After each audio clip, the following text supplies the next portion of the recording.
Afya ya kinywa na meno inahusu hali ya afya ya kinywa, meno, fizi na tishu zote zinazohusiana na mdomo, na hii inajumuisha hali ya usafi wa kinywa, kuzuia na kutibu magonjwa ya kinywa na meno, na kudumisha afya bora ya meno na fizi kwa ujumla wake. Afya ya kinywa na meno ni muhimu kwa sababu inazuia magonjwa ya kinywa, magonjwa ya mwili, na hapa inaelezwa kuwa yanaweza kusababisha ugonjwa wa moyo au ugonjwa wa kisukari. Lakini pia inaboresha maisha katika kula vizuri, kusema vizuri na kuwa na hali nzuri ya majivuno.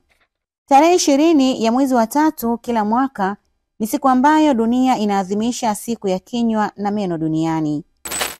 Katika siku ya kinywa na meno duniani ni kutaka kutoa elimu juu ya magonjwa ya kinywa yanayohusiana na kinywa na kuchukua hatua za kuzuia matatizo ya kinywa, ikiwa ni pamoja na kuoza kwa meno na ugonjwa wa saratani ya mdomo. Siku hii inaadhimishwa kimataifa na taasisi mbalimbali za afya, ikiwa ni pamoja na Shirikisho la Afya ya Kinywa Duniani, na inatoa fursa ya kuhamasisha jamii kuhusu umuhimu wa kutunza afya ya kinywa kwa njia bora, kama vile kupiga mswaki mara 2 kwa siku, kutumia kitanzi cha mdomo, kuepuka sukari nyingi na kupata matibabu ya meno mara kwa mara. Yapo madhara mengi ambayo unaweza kuyapata endapo utashindwa kutunza kinywa, ikiwa ni pamoja na meno kuoza, kinywa kutoa harufu mbaya, lakini pia fizi kutoa damu sababu ya bakteria wanaozalishwa baada ya kutosafisha kinywa chako mara kwa mara. Nao wananchi kutoka hapa Dodoma wamepata fursa ya kuzungumzia wanafanya nini ili kulinda afya ya kinywa na meno. Kwa majina naitwa Shafi Abbas, ni mkazi wa Maili Mbili hapa Dodoma. Kuhusu swala zima la afya ya kinywa na meno, namna ya kujikinga dhidi ya afya ya kinywa na meno, namba 1 ni kwamba ni kuhakikisha unapiga mswaki at least mara 2 kwa siku, asubuhi na jioni. Hiyo inapelekea kuondoa uchafu wa aina yoyote ambao unakuwepo ndani ya meno. Pia namna nyingine ni kutunza ulimi.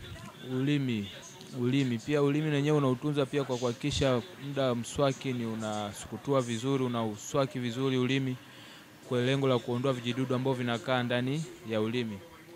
Then namba 3, kujizuia kutumia vitu vyenye sukari nyingi. Mfano pipi hizi, keki, vitu vyovyote vile vyenye sukari huwa vinaleta madhara kwenye meno. Mfano meno kutoboka, inapelekea mtu anakuwa na mashimo ndani ya meno. Pia kingine ni kuhakikisha unatumia dawa ambayo ipo salama sana. Dawa ya meno na maanisha dawa ambayo imekidhi vigezo vyote, maana ukuta dawa nyingine hazina vigezo vya kutoa uchafu ndani ya kinywa. Yangu naitwa Hebron Hosea, ni mkazi wa Nkuungu.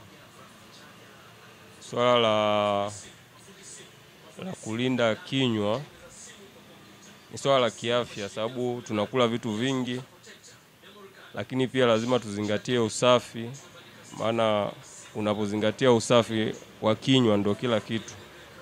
Tunakula saa nyingine vitu vyenye bakteria, vitu vyenye sukari, lakini tunapojitahidi kuzingatia usafi wa kinywa tutakuwa salama.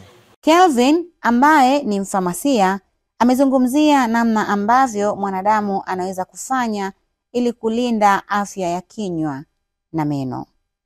Kwa majina naitwa Kelvin Thomas Mbaga, ni mfamasia na ishi Nkuungu. Kwenye kuboresha afya ya kinywa na meno, mara nyingi tunaangalia usafi wa kinywa, kusafisha kinywa chako kwa mswaki mara 2 kwa siku, asubuhi na jioni, na meanwhile wakati wa kumaliza kula na fungua kinywa cha asubuhi. Baada ya hapo mara nyingi kufanya check up mara kwa mara kinywa na meno, kumwona daktari wa meno at least mara 2 kila mwaka, na pia kuepuka kutumia vyakula vya sukari na hizi vyakula vingine ambavyo vinaweza kusababisha kuoza kwa meno. Dalili za kuzofia kwenye kinywa na meno mara nyingi ni kwenye kinywa kutoa harufu mbaya. Hiyo inasababishwa pia na tunaitaga fungus. Pia dalili nyingine ya kufia kwenye kinywa na meno ni ulimi kuwa na utandu mweupe. Hiyo pia ni dalili mojawapo ya fungus.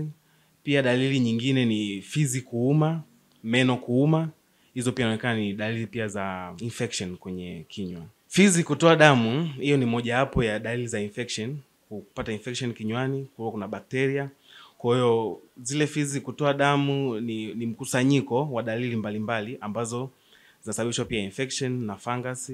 Kwa umoja wao zinasababisha hizo fimbi kuvimba, na mara nyingi zinatoa na damu. Na damu zinatoka kulingana na severity ya ugonjwa wenyewe. Jinsi utakavyochelewa kufanya matibabu ndio ugonjwa unavyozidi kuathiri.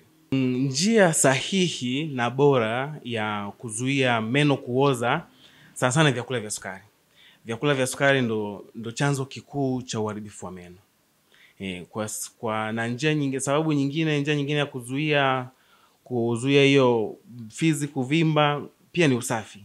Mara nyingi katika kinywa, unajua kinywa chenyewe tunavyokitem ni sehemu ya kwanza kabisa ya mmeng'enyo wa chakula. Kwa kama kinywa ni sehemu ya kwanza cha mmeng'enyo wa chakula, kikiwa sio salama, kwa inamaanisha hata unachokila kinafika tumboni sio salama. Kwa hiyo kikubwa ni usafi. Usafi wa kinywa, kupiga mswaki, kutumia dawa sasa za fluorine hizi, pia kufanya check up mara kwa mara na kinywa, kwa sababu mdomo ni afya, kinywa ni afya. Kama ulivyosema mara kwanza, kama ilivyo kwa Watanzania kwenda hospitali ni changamoto, kwa hiyo at least mara 2 kwa mwaka. Na hiyo mara 2 kwa mwaka utakuwa kisha unaenda kwa daktari kufanya check up, lakini wewe mwenyewe ukiwa nyumbani ile kufanya ule usafi wa kinywa mara kwa mara, kupiga mswaki, kama unasikia kuna harufu mbaya ukamconsult daktari au ukaenda pharmacy kutumia hizi oral wash, hiyo pia inasaidia kinywa kukaa sawa. Godilness Gaspar, Sky TV.